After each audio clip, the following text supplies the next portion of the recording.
this way. What was that? Forgive me, I should have warned you. One of my responsibilities as a Baron is that of a prison warden.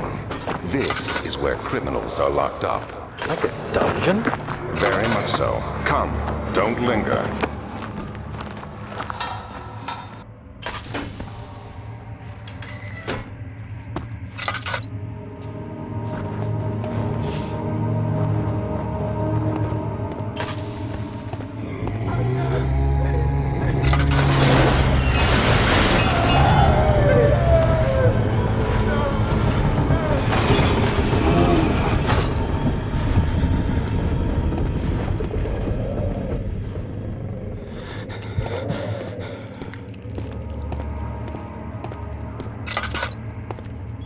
It's cold.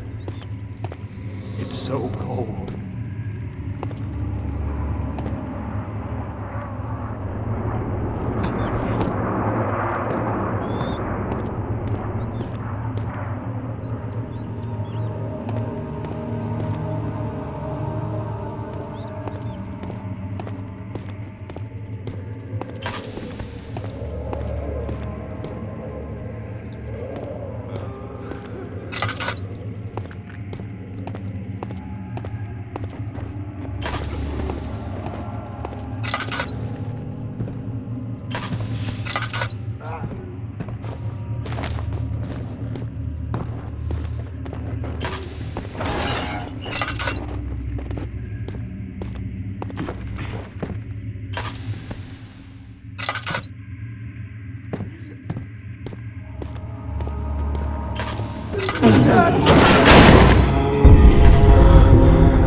she? Where did she go? No, I won't tell. I'll never tell you. Just making things worse. Look, this is no place for a young girl or by herself. She could be hurt or worse. There's no telling what horrors await down there.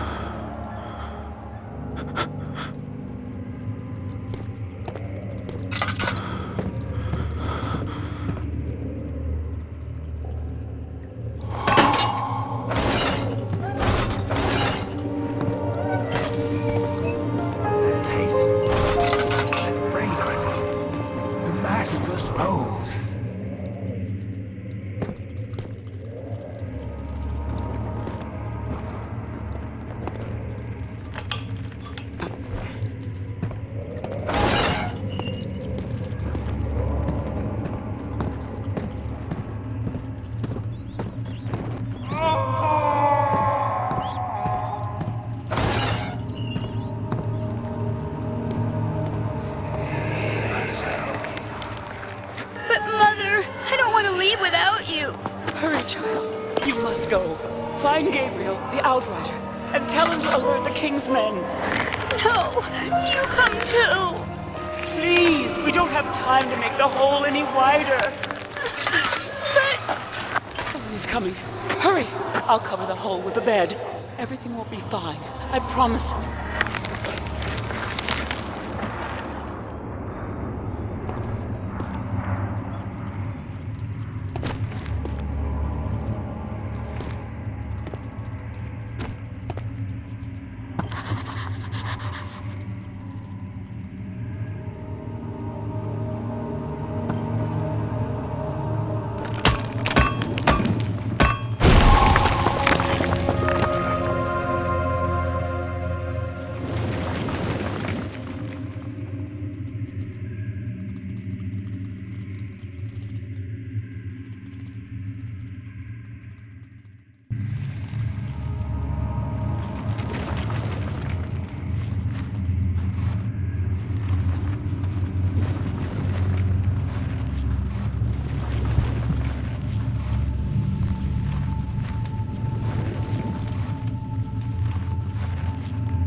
Is he safe? Well, it's for his own good.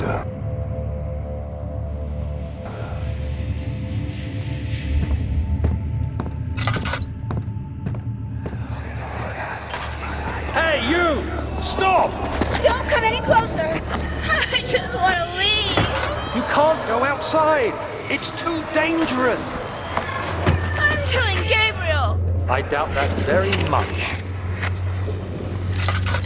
Soon it will be ready. Let there be enough time.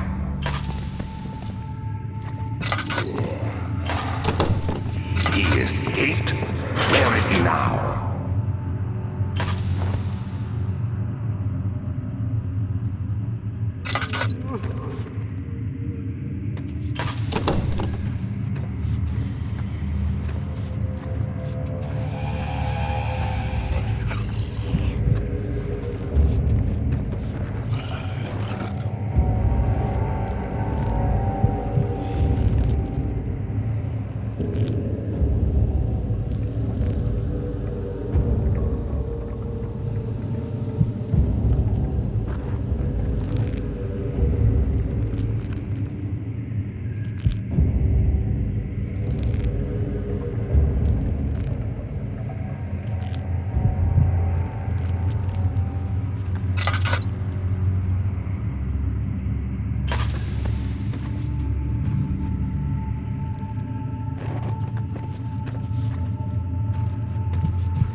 this? Why? I mean, why? What did I do to deserve this? I mean, it can't be. Do I deserve this? It wasn't my fault. Why did he have to go in there? Don't go into burning houses. He should have known better.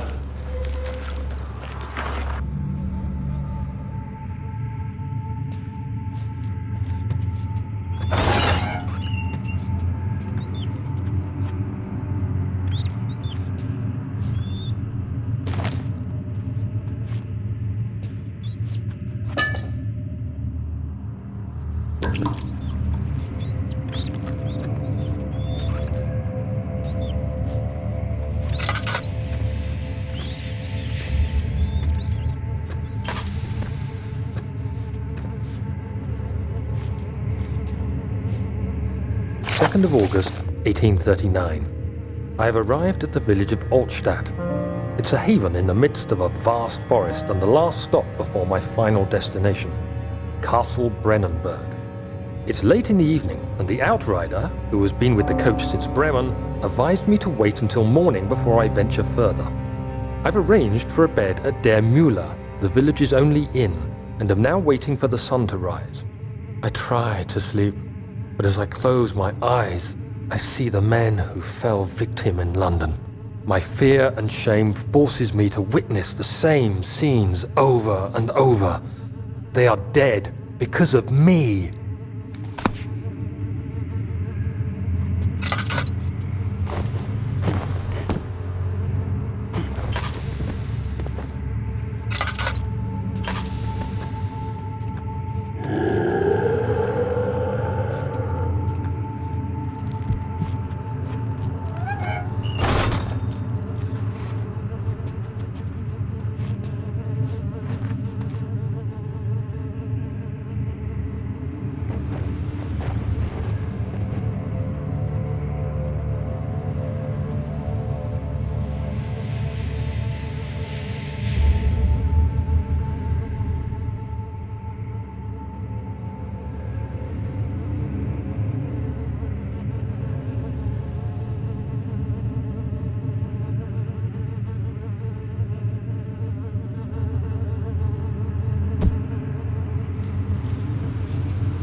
Of August, 1839. I feel like I have fled the world and all its worries. Brennenburg is a majestic creation perched upon a forest-clad hill with towers reaching well above even the highest pine trees. Following the winding road leading to the gates gives the impression of discovering something forgotten, as if journeying with Marco Polo to the hidden Xanadu. Alexander, the Baron, is a peculiar but gracious man. He seems well versed in worldly matters, and is not at all as eccentric as I assumed. My room is exquisite, and I'm confident that no hotel for miles could even hope to match it. As the sun sets on Brennenburg, its fairy tale varnish turns to an eerie gloom. Alexander's strange servants are never far away. They are a quiet lot, and their behavior could only be described as skulking. Alexander seems pleased by my presence. As he puts it, it seems like I got here just in time.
of August, 1839. The nightmares woke me in the early morning, and for a moment I forgot where I was.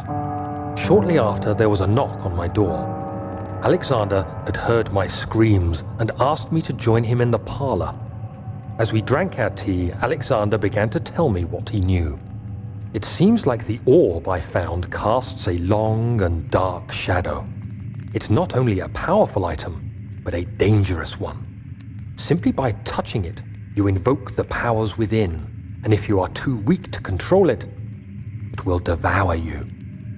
The shadow is a sluggish thing, lagging behind the wielder, killing anyone or anything in its path to reclaim the orb. I said I didn't care about its powers and that I should throw it away. Alexander advised against this, as I'd still be a part of the path to the orb and eventually suffer death.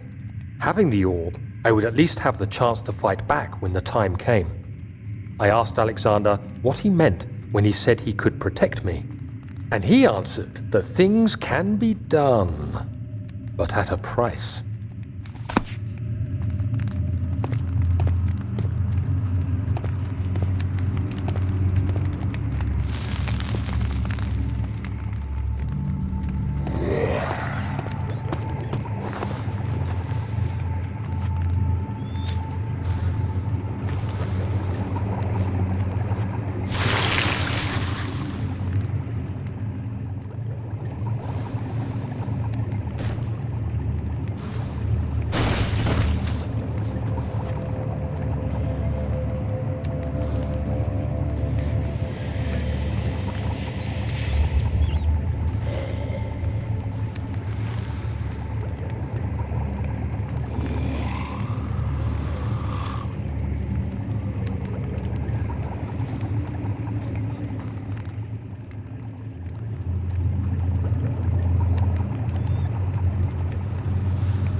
So you used the drain sewers as a means of transport? Yes, they were built to divert water from an underground spring and are quite spacious. It seemed only natural to incorporate it into the overall structure. But we won't be using it. Not today. The flow is seasonal, and when the spring runs dry, the damp tunnels produce a rather poisonous type of fungi. There is an antidote, of course, but we won't be bothering with it today. Come, this way instead. We're almost there.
Serving water from the spring. Yes, it enables me to control the water in the drain sewers to some extent.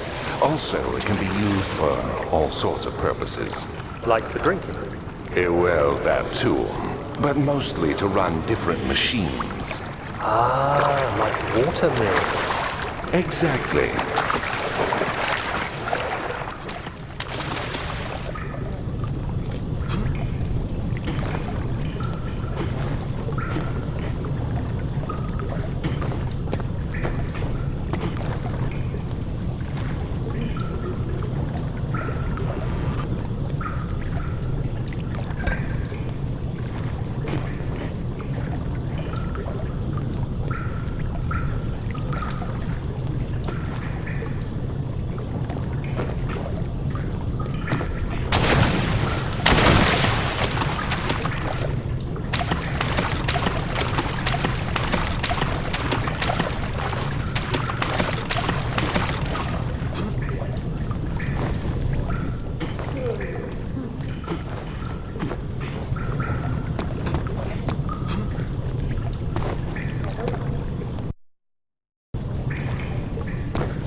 August 1839. There is no denying that Alexander puts a lot of faith into what I can only describe as magic. I'm not surprised. Even while traveling across Europe, I assumed I would have to embrace the supernatural to save my mind and life. As a novice, I do everything in my power to stay focused and not dwell too much on my own doubts. Alexander woke me up early, and told me it was time we got started on our work. He was obviously excited to get going, and we headed downstairs to the old dungeon, where he preferred to attempt his rituals. It turns out that Alexander is a true Renaissance man, paralleled only by Da Vinci, I'm sure. He showed me several rooms fitted for specific research, such as anatomy studies, alchemy, and botany. The crown of Brennenburg must be the inner sanctum, a most hallowed ground where we shall attempt to permanently banish the orb's shadow.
August 1839. I could never be certain until today that I was on the right path.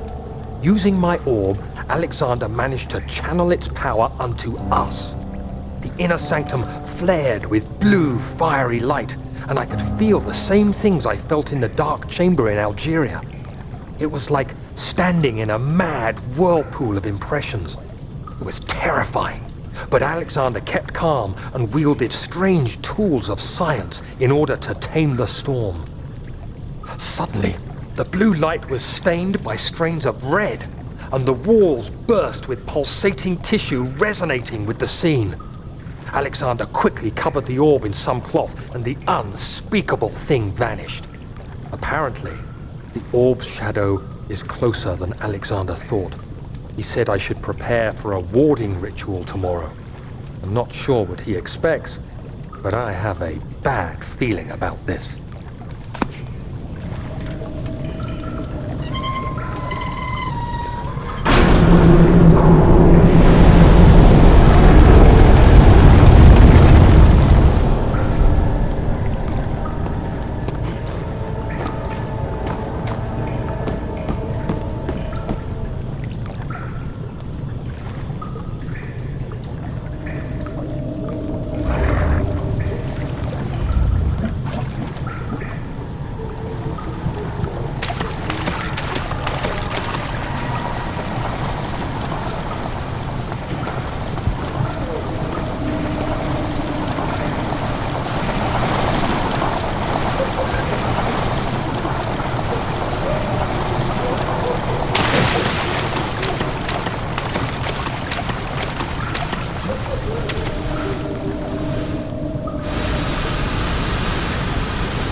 August 1839.